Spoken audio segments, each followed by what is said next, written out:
Hello and welcome to This Week in East Brunswick, the town's own news and information program. Tonight we'll look at the East Brunswick Student Enrichment Program, a private enterprise of parents in town designed to supplement young students' regular schoolwork. East Brunswick's Boy Scout Troop 109 is celebrating its 25th anniversary. We'll meet some of the troop members and hear about the celebration they've planned. The library's information officer talked to Friends of the Library board members this week about the upcoming library book sale. Details on that are coming up. With tonight's edition of Consumer Aware, Adrian Eisner describes some long-term health care insurance policies. We also have our regular town council meeting summary. This week, the council and the public discussed the rezoning of sections of Riva Avenue. But first, here's a look at what's happening next week on Channel 8. Monday at 10 a.m., watch Look Great, Feel Great with Lenore Kulik. At 10:30, we bring you stories from the library. Tuesday night at 7, we'll show Psychology in Action, a production of Storer Cable. At 7:30, Paul Hansen talks with Joe Giroux, author of Pinstripe Bandits, on You and Your Money. Business Bylines with John Runyon at 8 features women in business. Tax Tips, beginning at 8:30, concerns medical personnel and daycare providers. Wednesday at 7:30, Spotlight on Education, is an introduction to the new school superintendent, John Kopko. On 18, Stuart Davis talks with local young people about advantages and disadvantages to moving back home after college. This Week in East Brunswick returns Thursday at 7 and 8. And at 7:30, Ken Shalhoub examines holistic health care on Let's Talk Health.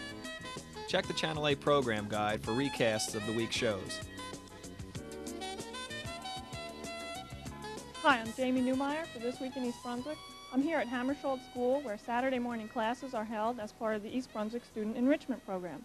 With me is the director of the program, Karen Schneider. Karen, can you describe the program and tell me about some of the classes that are here? We have a large diversity of over 20 classes, including such things as chemistry and other sciences. Then we go to just purely fun things such as magic, clay, arts and crafts. We have a writing class for teens and children. We have a video production class for teenagers. What's the purpose of the program? Do you feel that there's something lacking perhaps in their everyday education? Well, no, this is to supplement the regular school program. About 15 years ago, the group of parents got together to find something worthwhile for their children to do on Saturday mornings, and they invented the Student Enrichment Program. And where do the funds come from? Basically, we are a nonprofit organization, and the funds come from the tuition. We do get a grant from the Township's Department of Recreation. They pay for the printing of the brochure. So this is not part of the East Brunswick Board of Education? No, it's not. We have the cooperation of the Board of Education in that they let us use the school here. But otherwise, we are totally private and independent. And where do you get the teachers? The most difficult part of my job as director is finding qualified teachers. We put ads in the newspaper, and we get a lot of connections by word of mouth. So if anybody out there wants to teach a course for children on Saturday mornings, they should just get in touch with us. We'll be glad to speak to them. Okay, now you're just ending your spring term now. What would a parent do if they wanted to register their child for the next term in the fall? Okay, around Labor Day, we do a mass mailing to the entire township of East Brunswick. People should look for the brochure in the mail, and they could just send it in. If not, they can pick the brochure up from the library. Now, what age do the children have to be? We start in the kindergarten, and we go up through teenage years, and we have a couple of classes for adults. Okay. Thank you for talking with us. I'm Jamie Newmeyer for This Week in East Brunswick.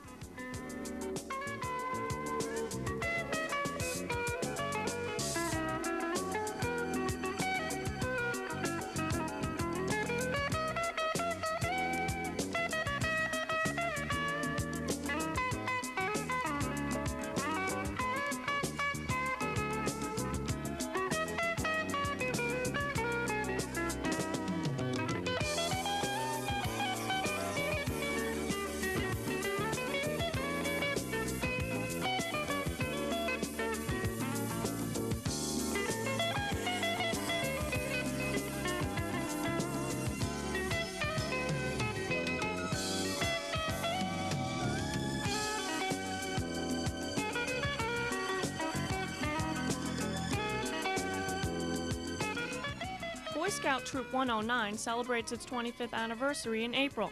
Scoutmaster Jim Matulovich spoke to us this week about the celebration they've planned at the East Brunswick Chateau, and he described the troop's fundraising and other activities. We expect to have about some 100 people out of the current troop and members of our past troop. What we have done is we've gone through our records and we've invited some 250 past members to come to our dinner, plus we've invited several dignitaries. Mayor Sinagra is coming, and we also have letters of accommodations from President George Bush and from the mayor, from the governor, Thomas Kane. In addition, at the dinner, we're going to have a special guest speaker, Burgess Owens, who is past football captain for the New York Jets football team. In order to fund the dinner, what we've been doing over the past several months in the troop is taking donations for ads in our special anniversary dinner program. This program book will be given out at the dinner to all of the attendees. The money that we raise from this is going to fund the dinner, and especially that means that the current scouts in the troop are going to be able to go for a nice dinner for free. Plus, we've been using the money for funding to develop a special patch that the boys will be wearing for our 25th anniversary. We've also got a special neckerchief that they've designed. And the Troop 109 has been active, of course, for 25 years here in East Brunswick, particularly active in the community, as we do special good turns, as we did this past October, when we worked with the council, the Thomas A. Edison Council that we belong to, in the scouting for food. And our troop helped with a number of other troops in the area to raise over 300,000 pounds of food for the needy in Middlesex and Somerset counties. In addition, we also take part in the Hand in Hand festival that this year will be held over in May at Middlesex County College, where the boys from our troop will help escort handicapped people around in a fair and a carnival type setting. Our troop has been pretty active over the number of years. We've generally get out on camping trips once a month, various activities and day trips. In particular, this past year we've gone and hiked the Battle of Monmouth Trail. We've attended our council's fall jamboree at the Scout Reservation up in Stokes Forest. We've recently spent the winter camp out up at KMSR, and this past week we'd spent a day trip down at the Mercer County Airport in Trenton, New Jersey. We'd like to thank St. Bartholomew's for being our sponsor for this past 25 years. Particularly Monsignor Kelly, who has been a great help to us. Not only do they provide the facilities for our meeting place and a place to store our equipment, but Monsignor's always in the background and always willing and able to help us whenever we need a hand. If you're interested in joining our troop, and indeed our troop is open to all boys, and not just in the parish, but all the boys in East Brunswick, if you're interested, you can give me a call.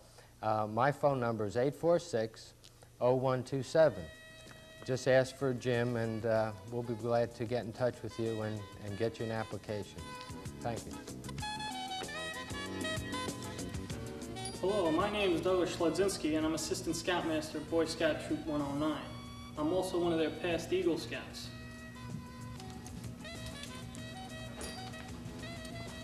Hi, I'm Greg Schledzinski. I'm a Star Scout, and I'm Senior Patrol Leader of Troop 109. Hi, I'm Alex Simonow. I'm a Star Scout, and I'm an Assistant Patrol Leader of Troop 109. Hello, my name is Michael Matulovich. I'm presently a first-class scout, and my position in the troop is Assistant Senior Patrol Leader.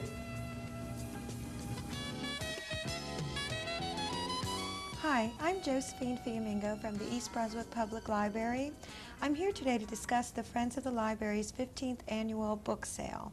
With me, to my right, is Gail Disleski, and sitting next to Gail is Diane Yannico. Both are chairpersons of the book sale this year and active members of the Friends organization. First, Gail, let's tell everyone perhaps the most important details, where and when the book sale will be this year. Well, our book sale will be in about 2 weeks. It starts on April the 10th, which is our preview night from 7 to 9. And then from April 11th to April 16th, it runs during the mall hours from 10 o'clock until 9 o'clock at night. And it's going to be the same place it was last year, Brunswick Square Mall. The only change this year is we will be in Penny's Court, so we'll be right outside the Penny's building in the mall. And how does this year's book sale differ from previous sales? Well, over the years, our sale has continued to grow, not only in popularity, but also in the amount of volumes of books that we have donated each year. So this year, we have more than we've ever had. We know this certainly by the amount of sorting that has been done this year. It has been a continuous effort weekly, every week since our last book sale. But not only that, we've had to go out and rent additional space, much larger than we ever had. And so we're looking for a very exciting and very fun-filled week with a lot of good finds and a lot of good bargains. Diane, what types of books are sold at the book sale? We have a wide variety of books. We have both hardcover and softcover, fiction and nonfiction. This year I noticed we have a lot of beautiful art books, the type that you'd put on your coffee table, which originally cost quite a bit of money, and we have them priced quite low. With the full-color reproductions, we have encyclopedia sets that are priced for as low as $10. Dictionaries, history buffs will be happy. We have a lot of history this year. We have our usual collector's corner with the old books. I know people like to browse through that quite a bit. And will there be other things other than books sold? Will there be other media sold? Yes. We have records again this year. They're being sold for $1 a piece, and we have more than ever before with the records. We also have video cassettes priced at $5 each. That was new last year, and we're continuing with that this year. And for the first time this year, we're going to be having computer software, and I believe that's going to be priced at $5. Wow. And what seems to be the most popular? What usually sells out first at the book sales? I think every year probably the most popular is children's. I know when parents come with the children, they always make a stop to pick up several books. The romance novels are also popular, but I think we have people with varied interests, so there's really something for everybody. And Gail, I heard that there was going to be puppet shows during the sale. When are those going to be? They'll be on Wednesday and Thursday, which is the April the 12th and April the 13th. There'll be 2 shows each night, one at 7 and one at 7:30. So it's a good time to bring the children down. They're put on by the children's librarians, and they're very enjoyable and usually a very favorite entertainment for us every year. Plus it keeps the kids busy, It certainly does, while the mothers and fathers could browse and look at the books. And I was curious, too, how are the books donated? How is everything donated for the book sale? Well, most of it comes from private donors, people who, instead of throwing their books out, have decided to recycle them. We always have liked to think of ourselves as the first recyclers of East Brunswick and keeping things out of Edgeboro. So the books do come back to us year after year. We know that because we always see our pricing in them as we're resorting them, so we know that people do not throw them out but do bring them back to us. We also have some that come from book publishers. We write them every year, and they are very generous in sending us extra copies of books. So some are new books, and others are library discards for one reason or the other, whether it's different interest in readers or duplicate copies or just lack of shelving space. The library, instead of throwing them out, donates them to the Friends, and they are really the current fiction, what we call the red dots. So you can get a very good current fiction book instead of paying $20 for maybe $3.50, $4.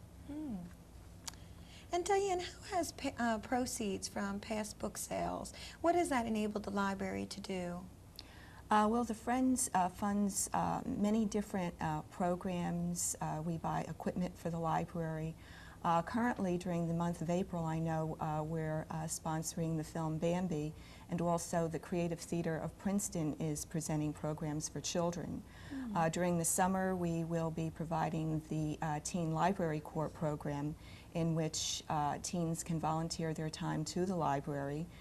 We are going to be buying some folding tables for the library this year for the meeting rooms. And I even heard that some children in East Brunswick want Nintendo games, and we're going to see if we could buy some of the games for them in response to that. Sounds great. It's a good cause and a good bargain. Again, the book sale will be held from April 10th to the 16th at the Brunswick Square Mall. Hope to see you there.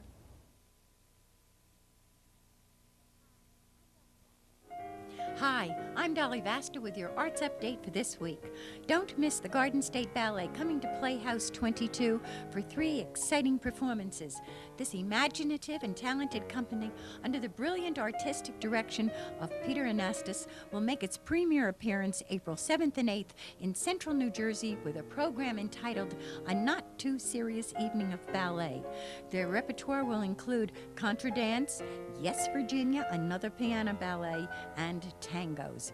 Curtain times are Friday and Saturday evenings 8 o'clock p.m. and Saturday matinees 2 o'clock p.m. Saturday evening's performance will include a post-gala reception. For tickets and information, call 390-6825, 8 to 4 daytimes and 254-3939 evenings and weekends. This program is partially funded by AT&T and the Middlesex County Neighborhood Arts Consortium, a project of the Middlesex County Cultural and Heritage Commission, with funding provided in part by the New Jersey State Council on the Arts, Department of State. I hope I see all of you there. Take care.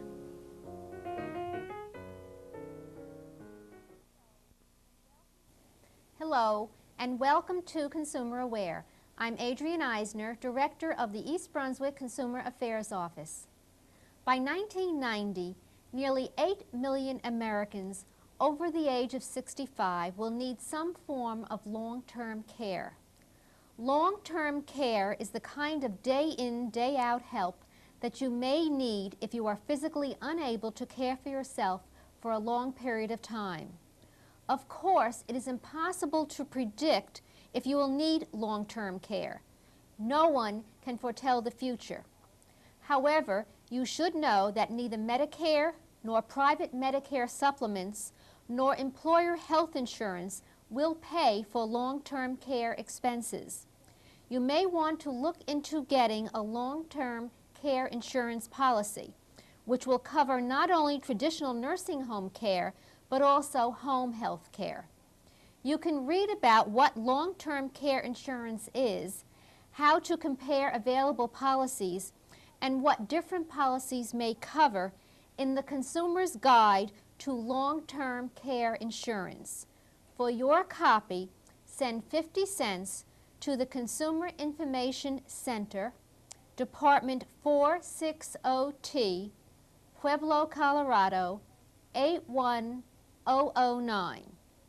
Again, the name of the publication is The Consumer's Guide to Long-Term Care Insurance. Long-term care can be very expensive, and costs increase every year. Depending on where you live, you can spend an average of $20,000 to $30,000 per year for nursing home care. Some of the more expensive nursing homes charge as much as $50,000 annually. Help with grooming and dressing by a home health aide 3 times a week can easily cost more than $5,000 a year, and skilled nursing home care visits are even more costly, with 3 visits per week often running more than $8,000 a year. There are a number of private long-term care insurance policies on the market today. Almost all policies are indemnity policies, meaning they pay a fixed amount, usually a set dollar figure per day, for care in a nursing home or for home health care. No policy, however, provides blanket coverage for all expenses, and most policies on the market today do not automatically adjust for inflation. Premium prices vary, and depend on facts such as your age when you buy the policy, the number of days you must be in a nursing home or under home health care before policy benefits begin, the amount per day, and the duration of benefits. Before you buy a policy, find out what kinds of nursing homes or home health care are available in the area where you plan to live. Most policies pay only for expenses in facilities that are licensed by the state and meet the policy's definition of skilled, intermediate, or custodial care. As with any purchase, it pays to shop around when you are thinking of buying long-term care insurance. Be sure to read policies you are considering carefully and compare them. Important things to note are how much the policy pays, how much it costs, and its benefits and limitations. Before you rush into anything, you will want to consider other ways to pay for long-term care directly, such as savings, life insurance, and pensions. A little research into the pros and cons of long-term care insurance will help you make the right decision. If you have any additional questions or need any other consumer information, please call us at the East Brunswick Consumer Affairs Office. We are located in the municipal building. Our hours are from 9 until 5, Monday through Friday. The telephone number is 390-6954. Thank you for joining me on Consumer Aware. See you again next time. Because, Dad, at this time of day, which is, of course, the best time to catch them, we still have to know where to find them. And it looks like the book was right again. So, Kelly, where'd you get this book? At the library. The best gift you'll ever give your child? A library card. A message from the American Library Association and your local library. Town Council member Ira Oskowski explained at Monday night's council meeting a conflict of interest he has concerning an ordinance which would change lots on Riva Avenue to a rural preservation zone. Oskowski has abstained from voting on issues involving developer Henry Rosenzweig, who has business dealings with the bank for which Oskowski works. Rosenzweig has proposed a strip shopping center for the land he owns on Riva Avenue in the vicinity of Starkin Road. Neighbors are opposed to such a development and in favor of the Rural Preservation Ordinance. But because the developer has filed a protest, the ordinance will require 4 affirmative council votes to pass. There are 5 council members, and Oskowski says he must abstain. I can't say which way I would vote, okay? But there are 4 other councilmen. Every once in a while, people come up with conflicts, and I hope the residents of East Brunswick know that I was trying to make the truthful decision by no voting. It wasn't a yes vote. It wasn't a no vote. I wasn't saying anything at all, and I would go with the rest of the 4 other councilmen. So I just want to make that clear to the residents that it isn't against your feelings. It isn't against the feelings of the developer. It's just something that I had to do and was required to do. Thank you very much. The council will make a decision on the ordinance at next week's meeting. Other lots on Riva Avenue may be changed from neighborhood business zones to rural preservation and will be discussed at next week's meeting, with decision slated for April 10th. The council agreed to table these ordinances this week because lot owners complained of inadequate notification. Some said they learned of the zoning proposal only by chance that day. It's unreasonable to think people would examine the legal notices in newspapers during the December holidays, they said. That's when these particular amendments were published. Councilmember Russell Walker proposed that from now on, property owners be directly notified by the township when legislation concerning them is proposed, because it's not fair to expect people to read public notices every week. The council agreed to look into that. Also at Monday night's meeting, the council voted to authorize an agreement between East Brunswick and the Middlesex County Utilities Authority, providing for the sublet of 10 acres near the Edgeboro landfill to be used for municipal leaf composting. The council passed a resolution honoring Detective Captain Ronald Shorp, who will retire on March 31st. Shorp has been with the Department of Public Safety for 23 years. Elliot Tabenslag was honored in his 30th season as director of the East Brunswick Children's Theater Program, which recently won, among other prizes, the New Jersey Recreation and Parks Creative Program Award. That's all for now. Thanks for watching.